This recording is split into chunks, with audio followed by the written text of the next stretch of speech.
Bonjour à tous, vidéo couvrant la signature de l'ailier Sean Farrell, et non Colin Farrell, l'acteur américain, qui vient de compléter son stage universitaire à la prestigieuse université de Harvard. Sean Farrell aura 22 ans au début de la prochaine saison. On peut s'attendre à ce qu'il perce l'alignement du CH dans un rayon de 2 à 3 ans maximum. Il a signé un contrat qui lui rapportera 1,2 million par saison jusqu'à la fin de la saison 2024-2025. Les dépisteurs sont unanimes sur le profil de Sean Farrell. Il est un ailier gauche de 5 pieds 9 qui peut aussi jouer au centre. Il est un patineur et un meneur de jeu exceptionnel, dit-on. Et ça, c'est récurrent dans les descriptions.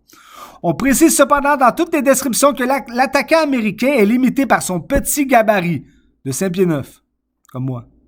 Sean Farrell est un attaquant et un patineur doué qui n'hésite pas à effectuer des jeux offensifs audacieux comme des passes surprenantes, un peu à la Suzuki et Drouin. Il semble être plus un fabricant de jeux qu'un marqueur. On pourrait le voir à la gauche d'un gros centre comme Kirby Dach qui pourrait marquer son lot de buts avec un playmaker comme Farrell. Avec Farrell dans l'alignement, les Canadiens compteraient sur un lot très élevé d'attaquants avec un très petit gabarit. Brendan Gallagher, Raphaël Harvey-Pinard, Cole Caulfield, Sean Farrell, pour ne nommer que ceux-ci, ont tous un gabarit bien en dessous de la moyenne.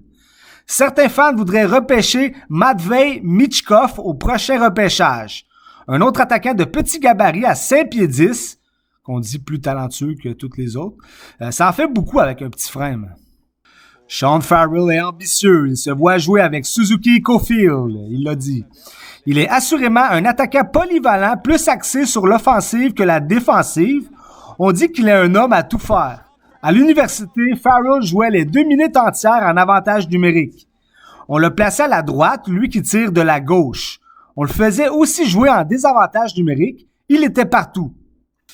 Puis il était nominé en compagnie de l'autre espoir des Habs, Lane Hudson, pour le trophée le plus prestigieux du hockey universitaire, le trophée Hobey Baker. Donc, Farrell et Hudson sont nominés. On ne sait pas encore le gagnant. Bref, le camp d'entraînement des Canadiens de Montréal sera intéressant. Plusieurs jeunes attaquants prometteurs seront en compétition pour débuter la saison à Montréal. L'alignement des Canadiens va compter sur un nombre très peu élevé de vétérans établis, laissant place à des jeunes joueurs plutôt qu'anticipés, comme Sean Farrell. Ciao!